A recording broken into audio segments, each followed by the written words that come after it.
Praise the Lord. जय मसीह की। प्रभु आज सबको बहुतायत से आशीष दे। उसका धन्यवाद हो कि आज के इस पवित्र दिन में हम एक बार फिर से उसकी हजूरी में आ सके और देखेंगे कि आज परमेश्वर अपने वचन के द्वारा हमको क्या निर्देश देते हैं और क्या बताना चाहते हैं। ये हम पढ़ेंगे यशायाह नबी की पुस्तक, उसका 43वां अध्याय 43 और उसकी पहली आयत से लेकर और 7वीं आयत तक। और देखिए परमेश्वर का वचन यहाँ पर हमको क्या कहता है। हे इज़राइल, तेरा रचने वाला, और हे याकूब, तेरा सृजनहार यहोवा अब यूँ कहता है कि मत डर, मैंने तुझे छुड़ा लिया है, मैंने तुझे नाम लेकर बुलाया है, तू मेरा ही है। जब तू जल में होकर जाएगा मैं तेरे संग रहूँगा, जब तू नदियों में होकर चले तब वो तुझे डुबा न सकेंगी, जब तू आग में चले तब तुझे आँच न लगेगी और उसकी लौ तुझे ना जला सकेगी, क्योंकि मैं यहोवा तेरा परमेश्वर हूँ, इज़राइल का पवित्र और तेरा उद्धार करता हूँ। तेरी छुड़ौती को मैं मिस्र में और तेरे बदले में कूश को सबा को देता हूँ। मेरी दृष्टि में तू अनमोल ठहरा है और प्रतिष्ठित ठहरा है। मैंने तुझसे प्रेम रखा है, इस कारण मैं तेरे बदले मनुष्य को और तेरे प्राण के बदले राज्य के लोगों को दे देता हूँ। मत डर, क्योंकि मैं तेरे साथ हूँ। मैं तेरे वंश को पूरब से ले आऊँगा और पश्चिम से भी इकट्ठा करूँगा। मैं उत्तर से कहूँगा कि दे दे और दक्षिण से के मत रोक। मेरे पुत्रों को दूर से और मेरी पुत्रियों को पृथ्वी के छोर से ले आओ। हर एक जो मेरा कहलाता है, जिसको मैंने अपनी महिमा के लिए रचा और बनाया है। उसी के साथ मैं पढ़ूँगा 41 यशायाह 41 की और उसकी 10वीं आयत। यहाँ कहता है, प्रभु कहते हैं, मत डर, क्योंकि मैं तेरे संग हूँ, इधर उधर मत ताक, क्योंकि मैं तेरा परमेश्वर हूँ। मैं तुझे दृढ़ करूँगा और तेरी सहायता करूँगा, अपने धर्म में हाथ से तुझे संभाले रहूँगा। परमेश्वर अपने वचन के पढ़े और सुने जाने पर आशीष दे। आज हम कुछ प्रभु के लोगों के बारे में बात करेंगे जिनका के वर्णन इस पवित्र शास्त्र में दिया गया है कि क्यों उनका नाम इसमें आया और ऐसी क्या खासियत थी और ऐसा क्या उद्देश्य था परमेश्वर का उनके जीवन के अंदर। क्योंकि यहाँ पर वचन बताता है रोमियो 5:14 में कि जितनी बातें पहले से लिखी गई वो हमारी ही शिक्षा के लिए लिखी गई, कि हम धीरज से पवित्र शास्त्र के प्रोत्साहन के द्वारा आशा रखें। और इसी के साथ साथ 1 कुरिन्थियों 10 और 11 में प्रभु कहते हैं, परंतु ये सब बातें जो उन पर पड़ी दृष्टांत की रीति पर थीं, और वे हमारी चेतावनी के लिए जो जगत के अंतिम समय में रहते हैं लिखी गई। उनके ऊपर जो भी बातें पड़ी, जो भी अगर दुख है, तकलीफ है, परेशानी है, या जो भी कार्य परमेश्वर ने सौंपा, वो कहते हैं प्रभु के ये उनके ऊपर इसलिए पड़ी दृष्टांत के लिए, ताकि हम जो अंतिम समय में रहते हैं हम उससे नसीहत लें, उससे जानें कि क्या इन लोगों के अंदर खासियत थी और क्यों परमेश्वर ने इनको चुना और क्या देखा परमेश्वर ने इनके अंदर। उनके नाम मैं आपको बताऊँ, जैसे हम देखें नूह के बारे में, इब्राहिम है, यूसुफ, दाऊद, अय्यूब। अगर हम इनका जिक्र देखें तो इनके बारे में बहुत शॉर्ट में हम देखेंगे, क्योंकि समय हमारे पास कम होता है, कि परमेश्वर ने क्यों इनको चुना और क्या इनकी खासियत थी। सबसे पहले हम देखेंगे नूह के बारे में परमेश्वर का वचन खुद गवाही देता है। कहता है वचन में उत्पत्ति 6:9 में लिखा है कि नूह एक धर्मी, अपने समय के लोगों में खरा और परमेश्वर ही के साथ चलता रहा। नूह परमेश्वर ही के साथ चलता रहा और अपने समय में खरा मनुष्य था। ये उसकी खासियत थी और इसीलिए परमेश्वर ने उसे चुना। किस कार्य के लिए चुना? उसको कहा, जब उसने जल प्रलय के समय में पृथ्वी को नाश किया, सब कुछ नाश किया, तो उसने चुना और नूह को आदेश दिया कि तू एक नाव बना। और नाव की जो मेजरमेंट है वो बाइबल में दी है, इतने हाथ लंबी, इतने हाथ चौड़ी। लेकिन अब लोगों की आसानी के लिए मैं बता दूं कि वो जो जहाज़ उसको बनाना था, वो जो नाव उसको बनानी थी, वो कितना लंबा था। वो जहाज़ था कि 450 फुट लंबा, 75 फुट चौड़ा और 45 फुट ऊंचा उसे वो जहाज़ बनाना था। और वहाँ पर लोग कितने थे? 8 आदमी थे। नूह, उसकी पत्नी, उसके 3 बेटे और 3 बहुएं। इनको इतना बड़ा जहाज़ वहाँ पर बनाना था। और उस जहाज़ की थोड़ी आप बता दूँ कितना लंबा वो जहाज़ था। अगर जिन्होंने दिल्ली के अंदर वो कुतुब मीनार देखी है तो कुतुब मीनार की जो ऊंचाई है वो 338 फुट के लगभग है। और नूह का जो जहाज़ है वो उससे भी 212 फुट लंबा था। इतना बड़ा जहाज़ इन 8 आदमियों को बनाना था। और ये 8 आदमी कोई आर्किटेक्ट नहीं थे, कोई इंजीनियर नहीं थे।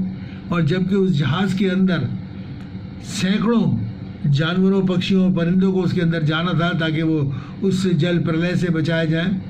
और जब नूह को आदेश दिया गया बनाने के लिए, तो आप देखिए कि नूह की कितना विश्वास योग्य इंसान वो था। उसे कहा गया कि मैं पृथ्वी को नाश करने पर हूँ क्योंकि पाप बहुत बढ़ गया है।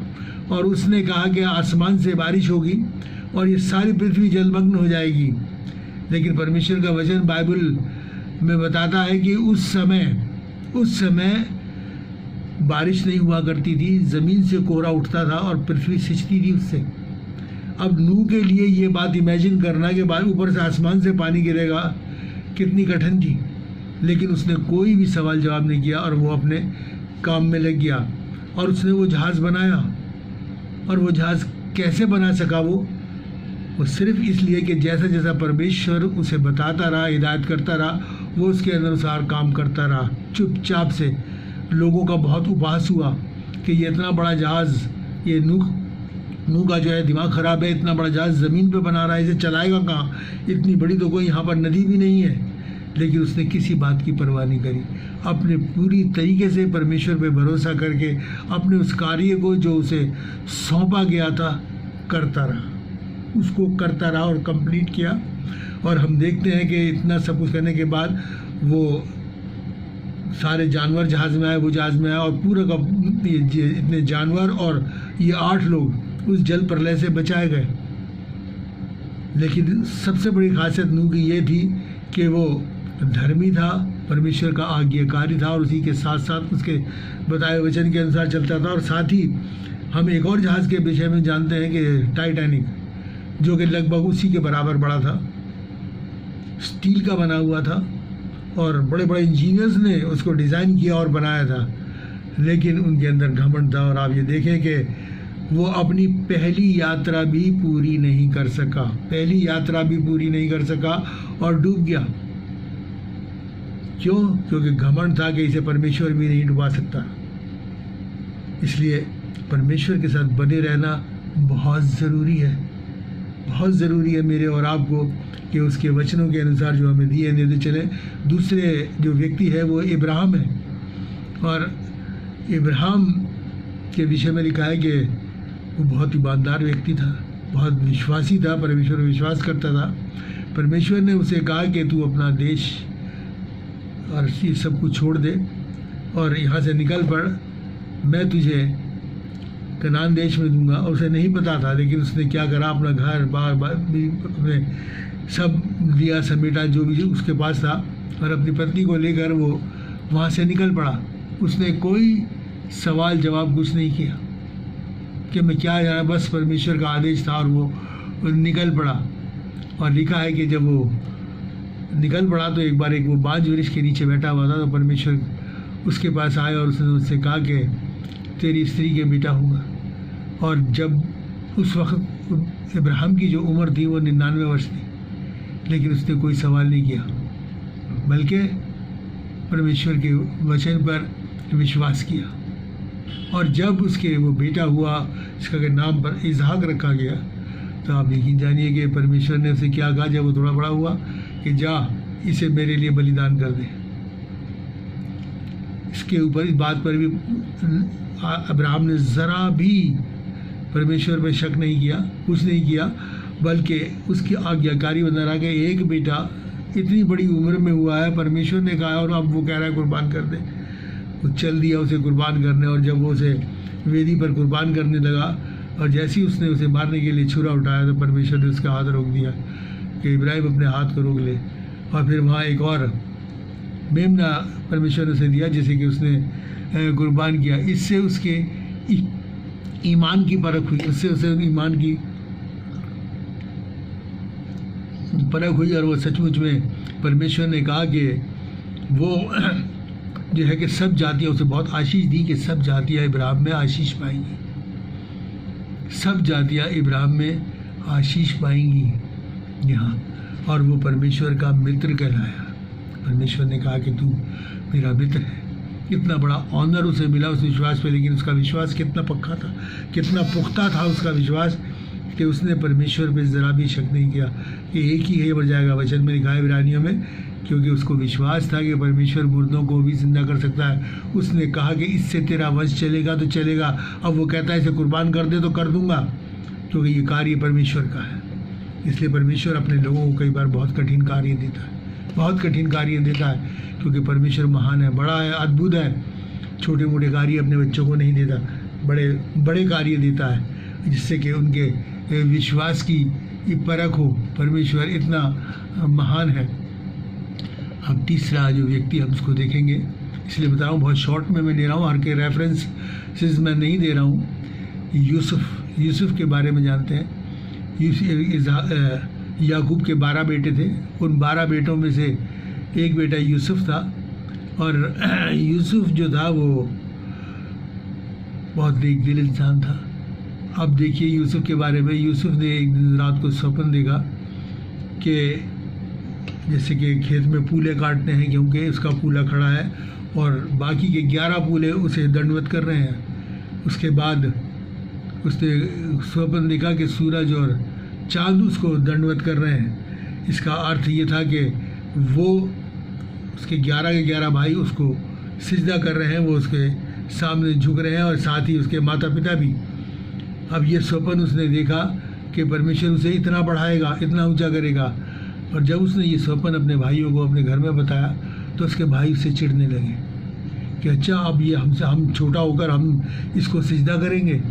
लेकिन क्या हुआ कि जब वो उनके लिए, उसके भाई वगैरह भेड़ बकरियाँ चढ़ाया करते जंगल में, जब वो उनके लिए खाना लेके पहुंचा कि उसके पिता ने कहा जाओ उन्हें कुछ खाने को दिया, तब उन्होंने कहा कि यही है वो जो स्वप्न का देखने वाला है, जो स्वप्न देखता है कि हम हमारे ऊपर राज करेगा ये। उन्होंने क्या करा, उसको लिया, पहले तो मारना चाहा, लेकिन उसके भाई ने, बड़े भाई ने बचा लिया। कहा कि उसे एक अंधे कुएं के अंदर फेंक दिया। उसके बाद वहाँ से फिर उसके भाई ने आके बाद में उसको निकाला और वहाँ से व्यापारी जा रहे थे, उन्हें बेच दिया। व्यापारियों ने उसे ले जाकर मिस्र में एक अधिकारी को बेच दिया। वो अधिकारी के यहाँ नौकरी करने लगा। अब ये देखिए स्वप्न उसका क्या था और उसके साथ साथ हो क्या रहा था। और उसके बाद आप देखिए कि उसने उसके ऊपर वहाँ पर व्यभिचार का इल्ज़ाम लगाया गया। उसके अधिकारी की पत्नी ने उसके ऊपर व्यभिचार का इल्ज़ाम लगाया, जबकि उसके साथ कुकर्म करना चाहती थी, लेकिन वो वहाँ से भाग गया। उसे पकड़ के जेल में डाल दिया गया। वो जेल में रहा और जो कुछ हो रहा था उसकी ज़िंदगी में वो सब के विपरीत था, उस सब के विपरीत था। और मैं आपको बताऊं कि परमेश्वर का वचन इस क्या कहता है इस बारे में। भजन संहिता हम निकालेंगे, भजन संहिता, और उसमें परमेश्वर का वचन अय्यूब के इस यूसुफ के विषय में बताता है बहुत अच्छी तरीके से कि यूसुफ कैसा था। और वहाँ पर परमेश्वर के वचन में लिखा है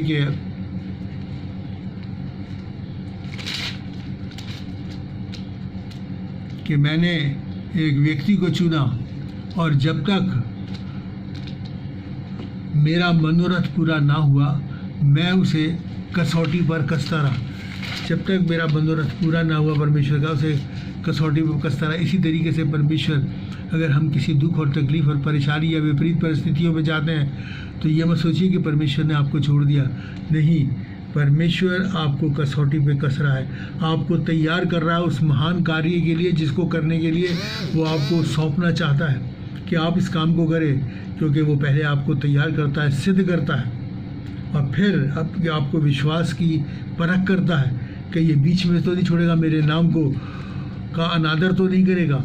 और इसलिए, और लिखा है कि बाद में वो पूरा स्टोरी बताना नहीं मांगता। बाद में वो उस मिस्र देश का प्रधानमंत्री बना, और बाद जब उसके माता पिता और भाई उसके आए तो उन्होंने उसे सिजदा किया, क्योंकि वो मिस्र का प्रधानमंत्री था। और उसका स्वप्न ऐसे पूरा हुआ, और उसके बाद दिखाया बहुत बड़ा अकाल पड़ा, जिससे कि वो और उसका परिवार बचाया गया। परमेश्वर ने यूसुफ को पहले से भेजा, और इसीलिए परमेश्वर का वचन जो कहता है कि उसका देखना मनुष्यों का सा नहीं, वो हमारे मन को देखता है, हमारे मन को जांचता है कि हमारा मन परमेश्वर के प्रति कितना समर्पित है, कितना समर्पित है। अगर हमारा मन सचमुच में परमेश्वर के प्रति पूर्ण रूप से समर्पित है तो वो अपने कार्य के लिए हमें इस्तेमाल करेगा, अपने कार्य के लिए हमें इस्तेमाल करेगा। और परमेश्वर का वचन कहता है कि मैं तुम्हें राजाओं के संग बिठाऊंगा, जैसे यूसुफ की ज़िंदगी में पूरा हुआ। वो अपने वचन को पूरा करता है, क्योंकि वो सच्चा है, उसकी हर बात हर तरीके से सच और मानने योग्य है। तीसरे व्यक्ति के बारे में हम जानेंगे, और वो है दाऊद। जी हाँ, परमेश्वर का वचन कहता है कि पहला शमूएल और उसके 16 में लिखा है कि जब शाऊल राजा ने वो कार्य किया, शाऊल इज़राइल का पहला राजा था, उसने वो कार्य किया जो परमेश्वर की दृष्टि में बुरा है, तब परमेश्वर ने उसे राजा होने के अयोग्य ठहराया कि अब राजपद तुझसे ले लिया जाएगा, क्योंकि उसने वो किया जो परमेश्वर की दृष्टि में बुरा है। अब उसने, और फिर परमेश्वर ने उस शमूएल नबी को कहा कि जा शिये के घर जा और वहाँ जाके उसके बेटे को अभिषेक कर राजा होने के लिए। जब वो वहाँ पर गया उसके घर पे, दाऊद के पिता के वहाँ पे, तो उसने पहले बेटे को बुलाया, दूसरे को बुलाया, तीसरे, इस तरीके से बेटे आते चले गए। वो कह लगा ये नहीं। फिर उसने कहा कि परमेश्वर ने कहा ये भी नहीं।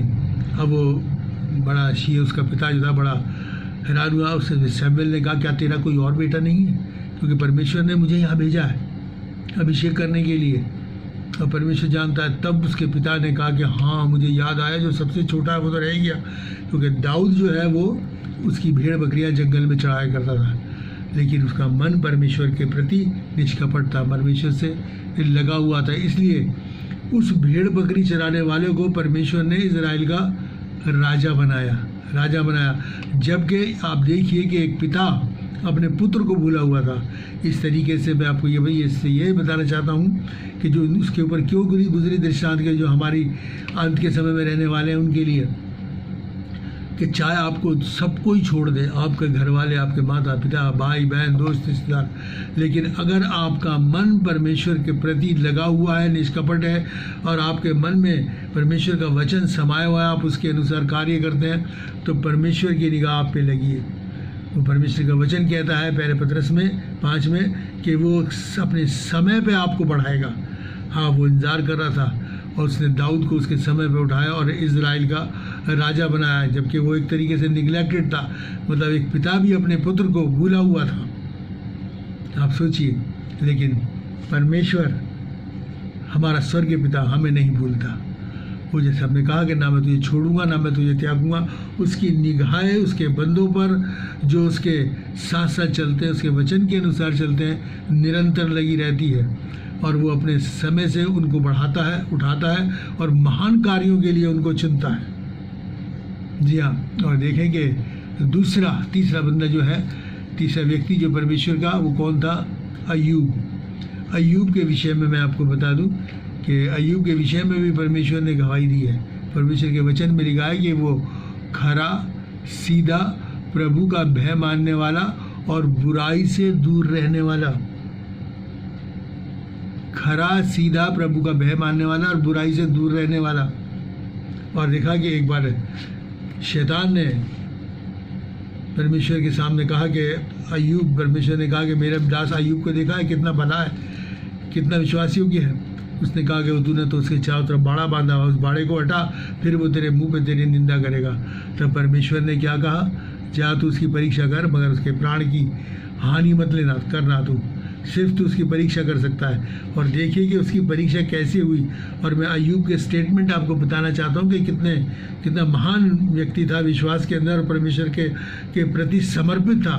इस समर्पण को इसीलिए बाइबल में उदाहरण के लिए उदाहरण के तौर पर मेरे और आपके लिए लिखा हुआ है। वहाँ पर देखिए जो विपत्तियाँ अय्यूब के ऊपर पड़ी वो कैसी भयंकर भयंकर थी, हम तो उसमें एकदम कांप जाएं।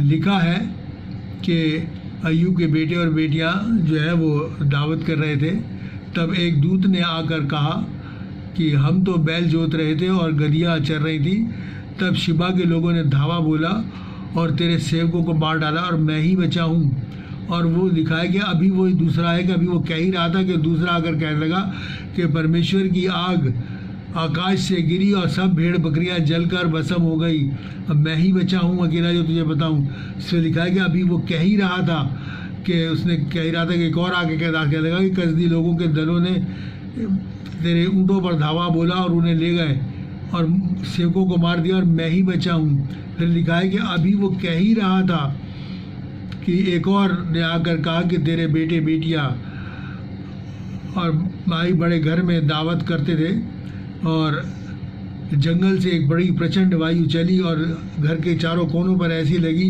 कि वो घर उनके ऊपर गिर गया, इसलिए तेरे बेटे और बेटियां सब उसमें दबकर मर गए। अब ये सोचिए कि एक पल में, और अय्यूब के लिए लिखा है कि उस समय का बड़ा धनाढ्य व्यक्ति था, पैसे वाला व्यक्ति था, एक पल में वो कंगाल हो गया। पहले समय के अंदर जो इंसान की धन और दौलत, उसकी भेड़ बकरियां खेती बाड़ी यही हुआ करती थी उसके, और अब देखें कि सब कुछ सब नाश हो गया, उसके बच्चे भी मर गए।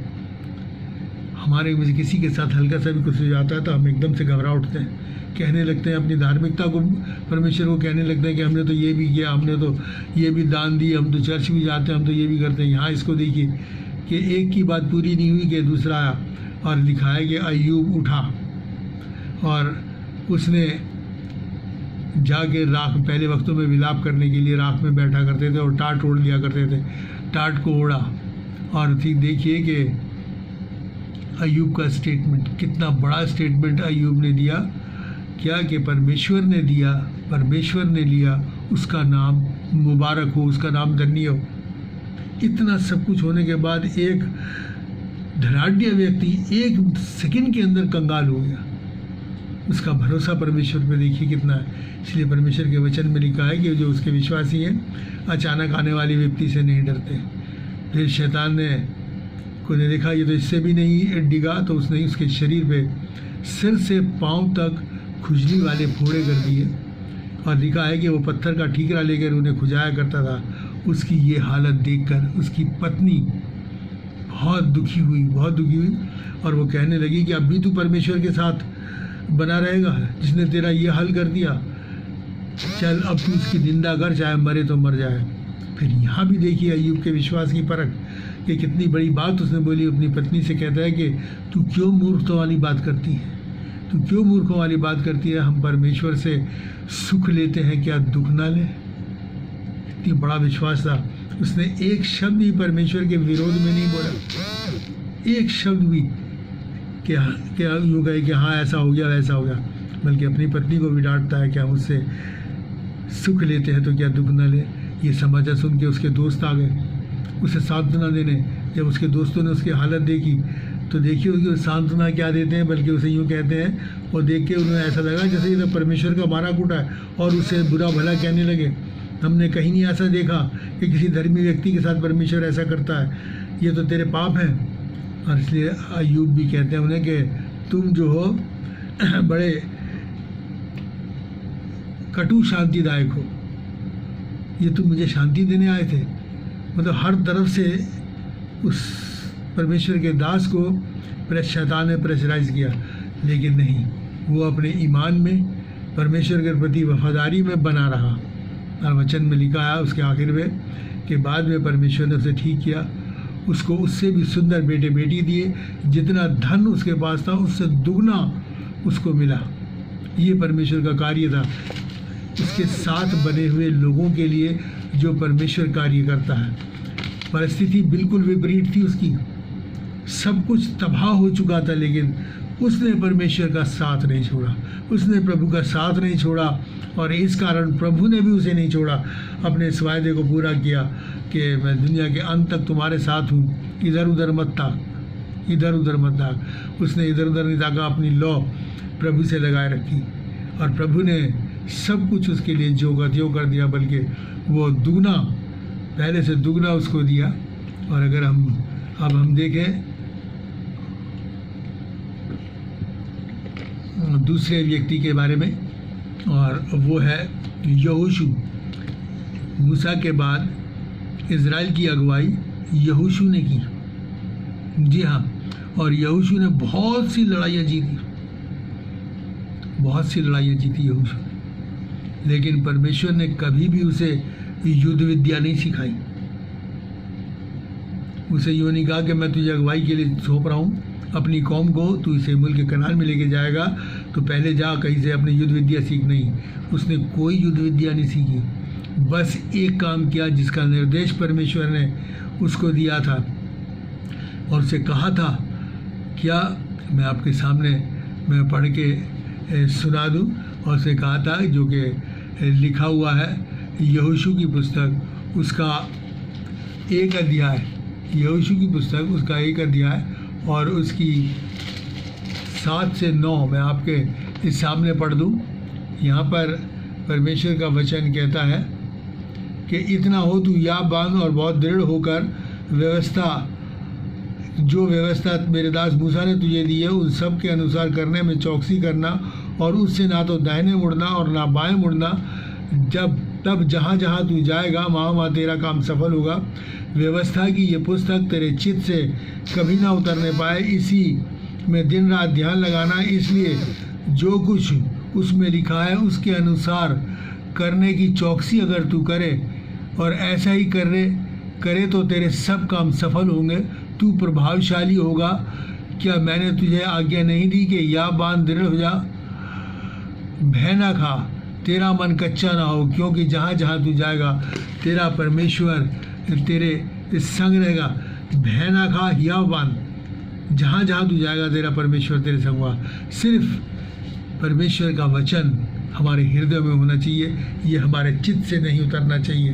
तब परमेश्वर हमारी अगुवाई करेगा, हमारी रहनुमाई करेगा, हमको संभालेगा और तमाम विपरीत परिस्थितियों में निकाल के हमें अद्भुत कार्य सौंपेगा करने के लिए, क्योंकि हम उसके बेटे और बेटियां हैं। हम उसके खून के खरीदे हुए हैं। अपना खून से प्रभु यीशु मसीह ने हम सबको खरीदा है, अपना खून बहाया हमारे लिए, तो इसलिए वो हमें ऐसे अपने खून को ऐसे बेकार नहीं आने का।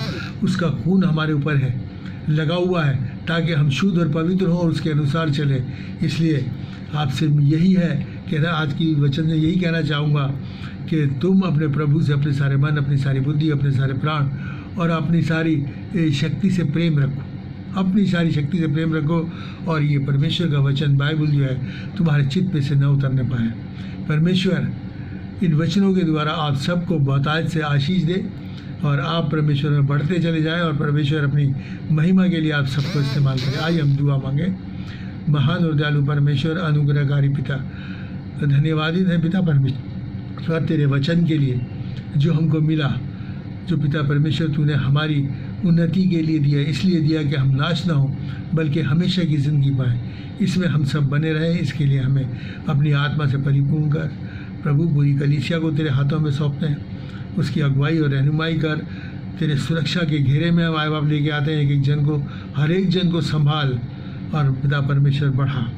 कोई भी पिता परमेश्वर बुराई में ना हो बल्कि हम भलाई से बुराई को जीतने वाले हो सकें। इस संसार में जो भी विपता है पिता परमेश्वर, उस सब से हमको मुक्ति दे पिता परमेश्वर, इस संसार को मुक्ति दे।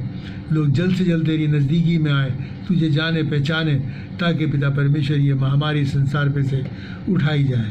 पिता परमेश्वर सबके लिए आशीष मांगते हुए, सबको प्रभु यीशु मसीह के नाम से आशीष देते हुए प्रार्थना प्रभु यीशु के नाम से मांगते हैं, आमीन। तो हमारे खुदावंद यीशु मसीह का फजल, खुदा बाप की मोहब्बत, पाक रूह की रिफाकत हम सब के साथ और तमाम मसीह ईमानदारों के साथ अब से लेकर हमेशा तक होती रहे, आमीन। प्रभु आप सबको बहुतायत से आशीष दे। आप सबसे निवेदन है कि आप इस मैसेज को लाइक करें और ज़्यादा से ज़्यादा इस मैसेज को सब्सक्राइब करें और शेयर करें, ताकि परमेश्वर के वचन को दूरों लोगों तक पहुंचाने के लिए आप भी उसमें सहभागी हो सकें। जी हाँ, जो परमेश्वर के वचन को फैलाने में, क्योंकि प्रभु यीशु मसीह का आदेश है ये जाओ सुसमाचार का प्रचार करो, और यही कार्य अब हमको करना है आखिर में कि हमें इसका प्रचार करना है। इसलिए मेरा ही नहीं, अपने जो भी परमेश्वर के दास का वचन आप ऑनलाइन सुनते हैं उसको ज़्यादा से ज़्यादा शेयर कीजिए और सब्सक्राइब कीजिए, क्योंकि परमेश्वर के वचन मत्ती में कहता है कि अंत जब यीशु समाचार सारे जगत में फैला दिया जाएगा उस समय अंत आ जाएगा, यानी प्रभु यीशु मसीह आ जाएंगे। और वचन कहता है कि तुम्हें इस कार्य को, प्रभु को आने के दिन को जल्द लाने के लिए कितनी मेहनत करनी चाहिए। आपको सिर्फ शेयर का बटन दबाना है और सब्सक्राइब का, और सब्सक्राइब कीजिए। परमेश्वर आपको आशीषों से भर देगा। प्रभु आप सबको बहुतायत से आशीष दे। Thank you and God bless you all.